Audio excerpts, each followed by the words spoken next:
ఒక సామాన్యుడు కేంద్ర మంత్రి స్థాయికి ఎదగాలంటే అన్ని పార్టీల్లో సాధ్యం కాదు. కమ్యూనిస్టు పార్టీలో లేదంటే అంతో ఇంతో నిజాయితీగా ఉంటే బీజేపీలోనే సాధ్యమవుతుంది.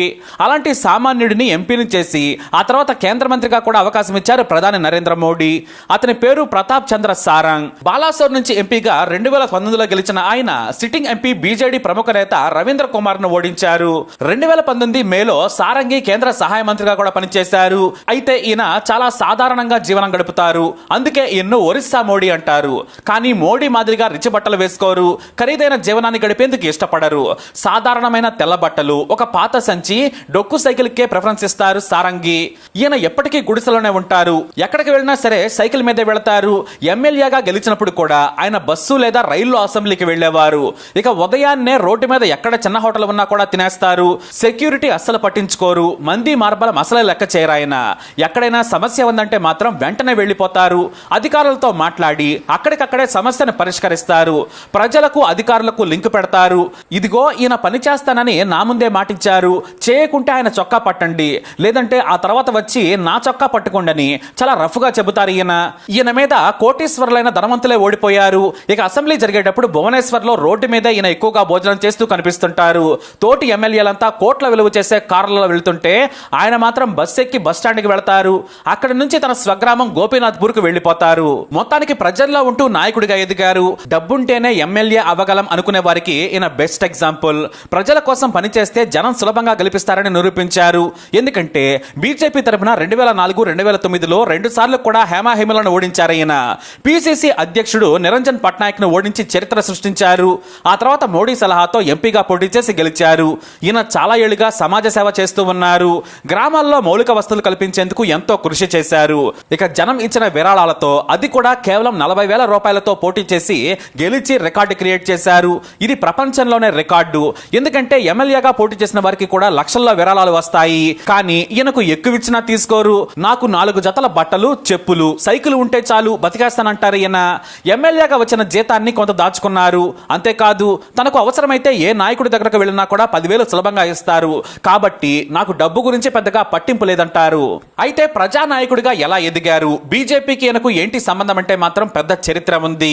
ఎందుకంటే ఈయన వ్యక్తిగత జీవితం చాలా సింపుల్ గా ఉంటుంది, నలుగురికి ఆదర్శంగా ఉంటుంది. కాకపోతే ఈయనపై అత్యంత తీవ్రమైన నేరారోపణలు కూడా ఉన్నాయి.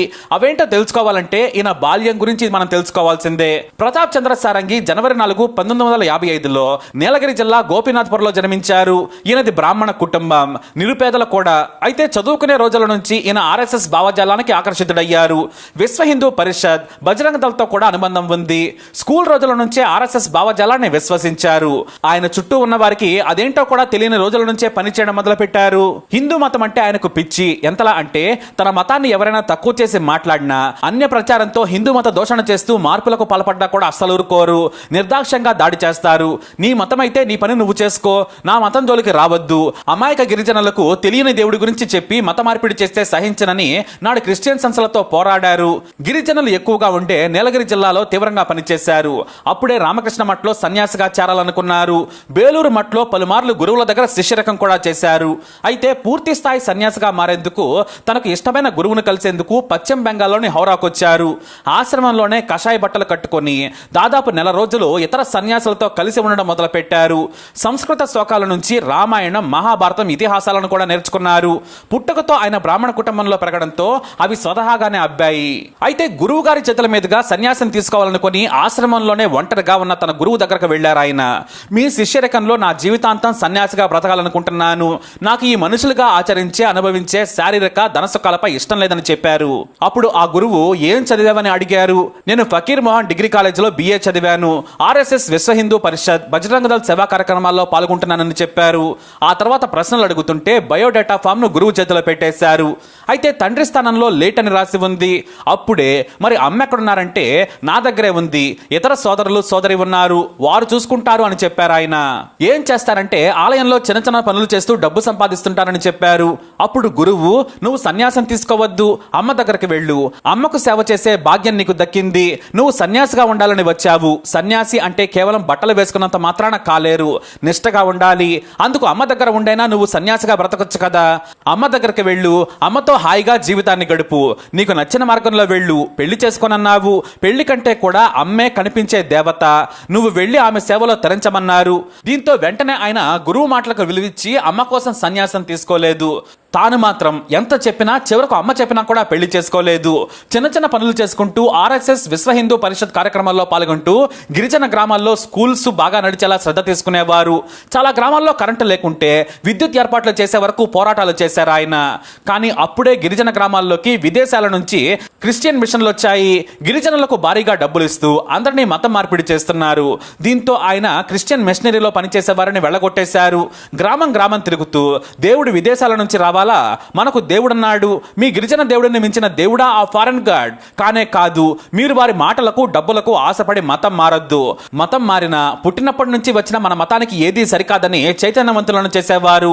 చదువు లేకపోవడం వల్ల గిరిజనులు అమాయకంగా మతం మారుతున్నారని ఆవేదన చెందారు ఆయన. చాలా వరకు బజరంగ దళ్ యువకులతో కలిసి మత మార్పిడి చేసే క్రిస్టియన్ సంఘాలను వెళ్ళగొట్టేశారు. అవసరమైతే దాడి కూడా చేశారు. అయితే హిందూ సంఘాలకు చెందిన కొందరు ఆస్ట్రేలియన్ మిషనరీ గ్రహం స్టెయిన్ పై దారుణంగా దాడి చేసి హత్య చేశారు.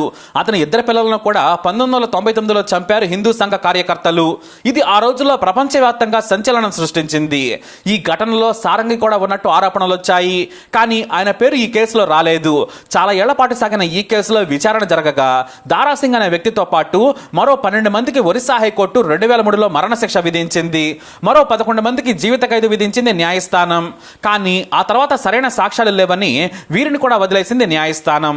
ఈ ఘటనలో మీ పాత్ర ఏంటని చాలా మంది జర్నలిస్టులు ఆయన ప్రశ్నించారు. ఆయన దానికి ఓపెన్ గానే సమాధానం చెప్పారు. నేను హత్యలకు వ్యతిరేకం, పోరాటం మాత్రమే చేస్తాను. ఆందోళన చేసి భయపెట్టైనా మత మార్పిడులను అడ్డుకుంటాను. కానీ హత్యలను నేను ఆమోదించను. నాడు గ్రహం స్టెయిన్ కానీ వారి పిల్లల హత్యలను కానీ నేను మొదటి నుంచి ఖండిస్తున్నాను. కానీ విదేశీ క్రిస్టియన్ మిషన్లు దెయ్యం రూపాలు. వారు ఏం చేసైనా ప్రపంచం మొత్తం మత మార్పిడులు చేసి క్రిస్టియానిటీ మాత్రమే ఉండాలనే విధంగా తెగిస్తున్నారు. చివరకు దేశం మొత్తం క్రిస్టియన్లుగా మార్చేందుకు లక్షల కోట్లు ఖర్చు పెట్టి విదేశీయులను తీసుకొచ్చారు. అసలు వారికేం సంబంధం? నా దేశంలో నాకు మతం ఉంది, నాకు జీవన విధానం ఉంది, నీకేం పని ఇక్కడ? నీ మతం పని నీ దగ్గర చూసుకో, ఇది పద్ధతి కాదు, దీన్ని నేను క్షమించనంటూ మొహమాటం లేకుండా చెప్పేశారు ఆయన. అంతేకాదు ఒరిస్సా అసెంబ్లీపై 2002లో హిందూ సంఘాలు దాడి చేసిన ఘటనలో విధ్వంసానికి సంబంధించి సారంగిపై కూడా కేసులున్నాయి. కానీ ఆయన జీవిత విధానాన్ని శత్రువులు కూడా మెచ్చుకునేలా మార్చుకుని తనపై వచ్చిన ఆరోపణలను కొట్టిపారేశారు. ఎమ్మెల్యేగా గెలిచినా కూడా సైకిల్ మీదే వెళతారు. భువనేశ్వర్లో సైతం ఒక సైకిల్ కొనుక్కొని అసెంబ్లీకి సైకిల్ మీద వెళ్లేవారు. ఆ తర్వాత పార్లమెంటుకు కూడా సైకిల్ మీద వస్తానంటే మరి నీ సహాయ సిబ్బంది ఎలా వస్తారు? ప్రోటోకాల్ ప్రకారం కారులోనే రావాలని చెప్పారు మోడీ. దీంతో ఆయన మంత్రిగా ఉన్న రోజులు కూడా కారులోనే వచ్చారు. కాకపోతే ఢిల్లీ దాటితే మాత్రం మళ్లీ సైకిలే. దీంతో ఈయనకు ప్రోటోకాల్ కల్పించేందుకు ఒరిస్సా అధికారులకు ముచ్చెమటలు పట్టాయి. అధికారులు కారులో వస్తే మంత్రి మాత్రం గుడిసెలో కూర్చొని ఫైళ్లు తెమ్మనేవారు. ఆ తర్వాత దగ్గరైతే సైకిల్ మీద వెళుతుంటే వెనుకాల కార్లలో వెళ్ళలేక బైకుల మీద వెళ్లేవారు. ఇప్పటికీ కూడా ఆయన అదే జీవనం గడుపుతున్నారు. అందుకే ఒరిస్సాలో ఆయన్ను ఒరిస్సా మోడీ అంటారు. ఆయన ఇంట్లో వండుకుంటారు, లేదంటే సామాన్యులు పేదలు తినే చిన్న చిన్న హోటల్స్ లో కూడా తింటూ జీవనం సాగిస్తుంటారు. అందుకే ఆయన జీవన విధానం అవినీతి లేకుండా బతకటం ఈ రోజుల్లో గొప్ప విషయమే. ప్రజలకు సంబంధించిన రూపాయి కూడా ఆయన తీసుకోరు. ఎంపీగా వచ్చే జీతాన్ని కూడా పేదలకు, తన చుట్టూ ఉన్న వారికి ఉదారంగా ఖర్చు పెడతారు సారంగి. ఇలాంటి నాయకుడిని మనం తెలంగాణలో కూడా చూసాం. అతనే సున్నన్ రాజయ్య. ఇలాంటి వారు చాలా అరుదుగా కనిపిస్తారు. జై హో ప్రతాప్ చంద్ర సారంగి, జై హో సున్నన్ రాజయ్య. మరి ఇలాంటి వ్యక్తులపై మీ అభిప్రాయాన్ని కమెంట్ ద్వారా తెలియజేయండి. వీడియోని లైక్ చేయండి, షేర్ చేయండి, మా ఛానల్ని సబ్స్క్రైబ్ చేసుకోండి.